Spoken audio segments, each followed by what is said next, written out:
আমরা আমাদের চেয়ারম্যান সাহেব বেশ করি, উনি আমাকে ফোন করছেন। অনন্য দৃষ্টান্ত স্থাপন করেছে বাংলাদেশের অন্যতম second largest party Bangladesh Jamaat Islami.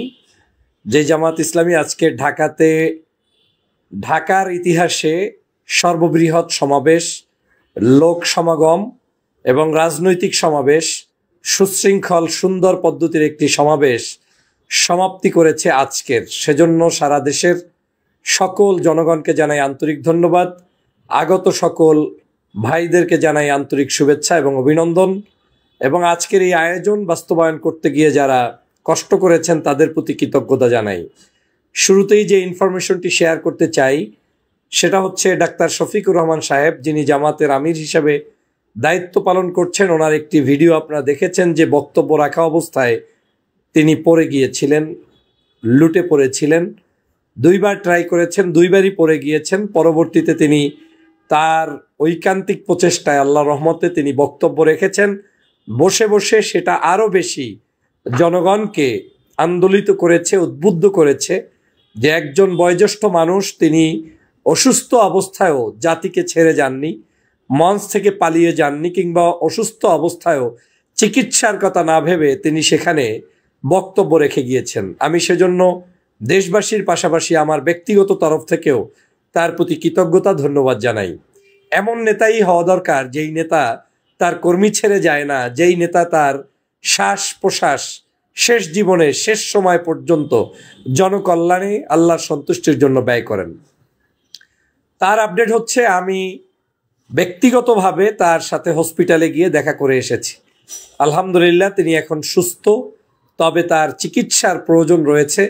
Doctor তাকে সুস্থ থাকলেও হসপিটাল থেকে রিলিজ দেওয়ার পক্ষে নয়, তাকে আরও হয়তো বেশ কিছু দিন কিংবা সময় তাকে হসপিটালেই থাকতে হবে, নিবিড় পর্যবেক্ষণে থাকতে হবে। আপনারা নিশ্চয়ই জানেন এ ধরনের সভা সমাবেশে সাধারণত প্রধান অতিথি যারা থাকেন তারা সর্বশেষ আগমন করেন। সভাপতি কিংবা প্রধান অতিথি তারা শেষে এসে চমক লাগিয়ে বক্তব্য দেন। এটা দোষের তেমন কোনো বিষয় নয়, এজন্যই নয় যে তাদের বক্তব্যটার মূল উদ্দেশ্য থাকে জনগণ তাদের জন্য অপেক্ষায় থাকে, তারা সেখানে সেই পর্যন্ত সুস্থ শরীরে এসে বক্তব্য দিবেন, এটাই স্বাভাবিক। সমস্যাটা হচ্ছে জামাত ইসলামের আমির, তিনি যেমন একজন আমির, তিনি মনে হচ্ছে একজন কর্মী। তিনি যেমন সাধারণ অন্য অন্য রোকনরা কিংবা তাদের যে দায়িত্বপ্রাপ্ত ব্যক্তিরা যেভাবে কাজ করছেন, মনে হচ্ছে উনি তার চাইতে আরও শতগুণ বেশি কাজ দিনরাত 24 ঘন্টা করছেন। এ কারণেই আমার মনে হয় তিনি অসুস্থ হয়ে পড়েছেন। রোদ বৃষ্টি উপেক্ষা করে তারপরে তার শারীরিক এই বয়স্ক অবস্থায়ও তিনি হয়তো নির্ঘুম কাটিয়েছেন।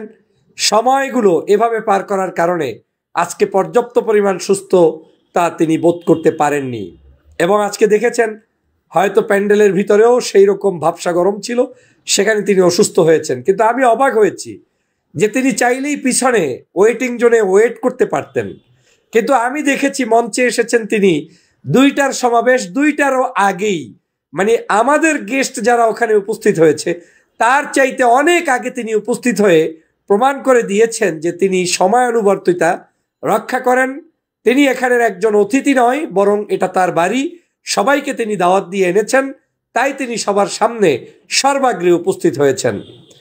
এ কারণেই আজকে তার এই বক্তব্যের সময় আমার কাছে মনে হয়েছে এই যে বর্তমান শারীরিক অবস্থাটা তৈরি হয়েছে এটা তার এই অক্লান্ত পরিশ্রমের কারণেই। তারপরেও তিনি জাতির মডেল হয়ে থাকলেন, দেশবাসীর কাছে একটি আদর্শের প্রতিচ্ছবি হয়ে থাকলেন। এটা অবশ্যই যুব সমাজ সহ আমাদের জন্য, আমাদের ভবিষ্যৎ বাংলাদেশের জন্য অবশ্যই একটা অনুকরণীয় দিক হিসাবে থাকবে। তিনি বর্তমানে সম্পূর্ণভাবে নিরাপদ আছেন ইনশাআল্লাহ।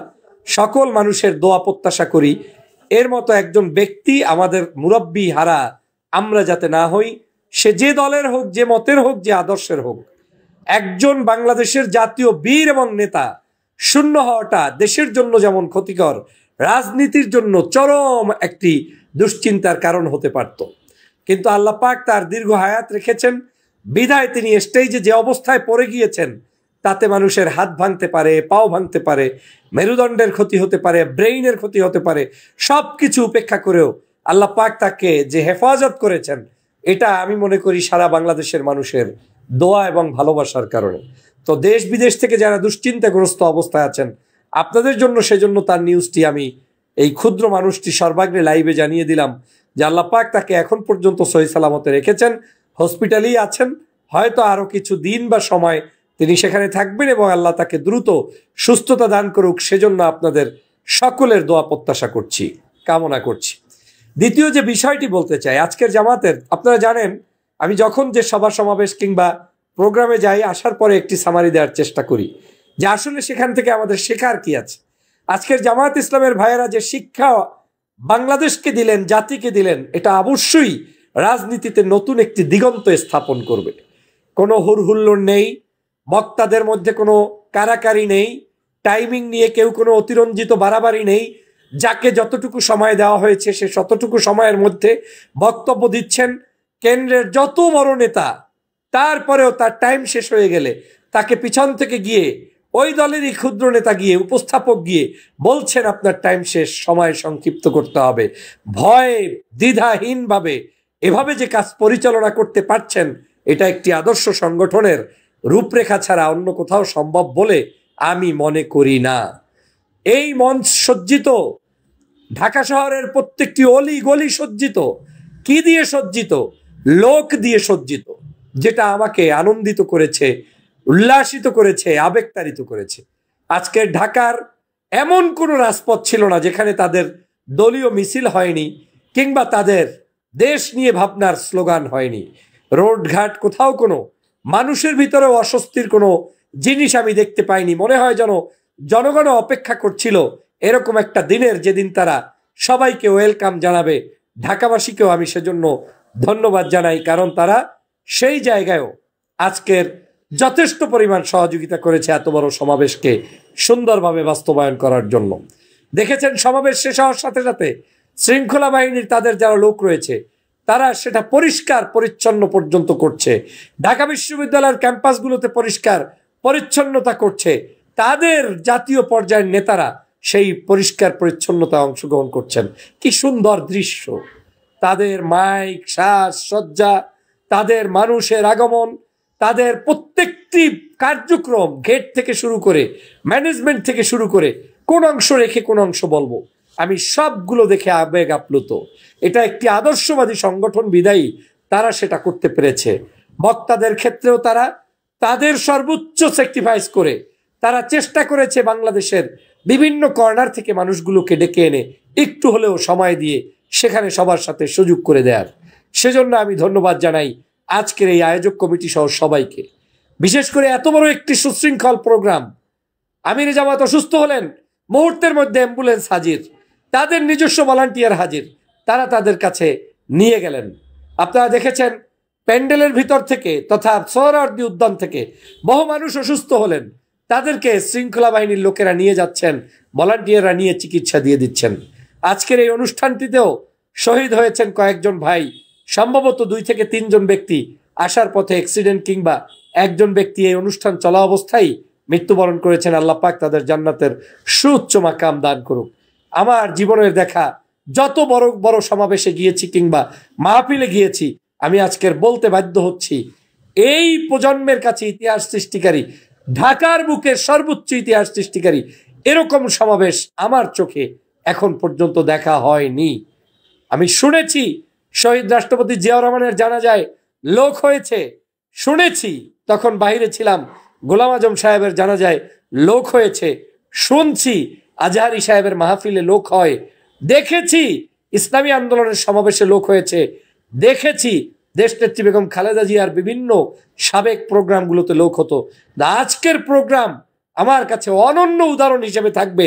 দলমতের ঊর্ধ্বে উঠে এই প্রোগ্রাম থেকে শিক্ষা অর্জন করার সুযোগ রয়েছে।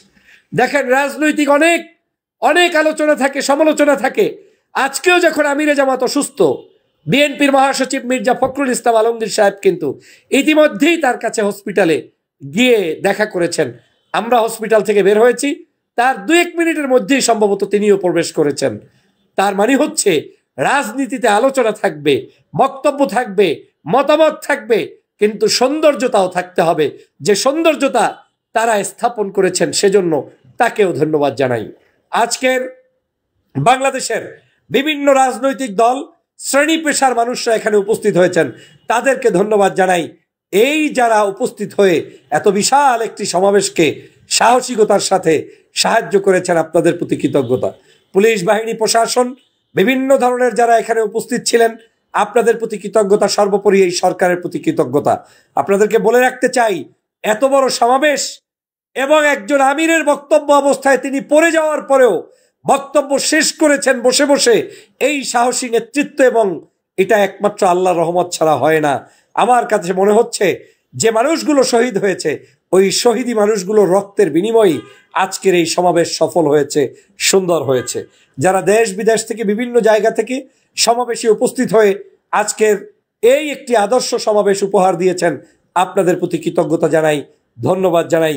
বাংলাদেশের রাজনীতিতে আমরা যাতে যে দলের হই, যে মতের হই, এ ধরনের সকল ভালো কাজগুলোকে প্রমোট করতে পারি, আগামীর বাংলাদেশ গঠন করতে পারি, সেই প্রত্যাশা ব্যক্ত করছি। আপনাদের প্রতি শুভকামনা জানাই, এবং আপনারা যারা আগামী দিনেও পজিটিভ রাজনীতি করবেন, ন্যায়ের পক্ষে বলবেন, সন্ত্রাস, চাঁদাবাজ, দুর্নীতি, অন্যায়, অত্যাচারকারীর বিরুদ্ধে বলবেন, তাদের সাথে কাঁধে কাঁধ মিলিয়ে আমরা দেশকে এগিয়ে নিয়ে যাব, সেই প্রত্যাশা ব্যক্ত করছি। আগামীর বাংলাদেশ হবে বৈষম্যহীন একটি সুন্দর বাংলাদেশ। আগামীর বাংলাদেশ হবে ইসলামের বাংলাদেশ। আগামীর বাংলাদেশ হবে কলেমার বাংলাদেশ। আগামীর বাংলাদেশ হবে সমগ্র মানুষের চিন্তা চেতনার আলোকে একটি সুন্দর বাংলাদেশ। সেই প্রত্যাশা ব্যক্ত করে আমার বক্তব্য শেষ করছি। সবাই ভালো থাকবেন, সুস্থ থাকবেন। আল্লাহ হাফেজ।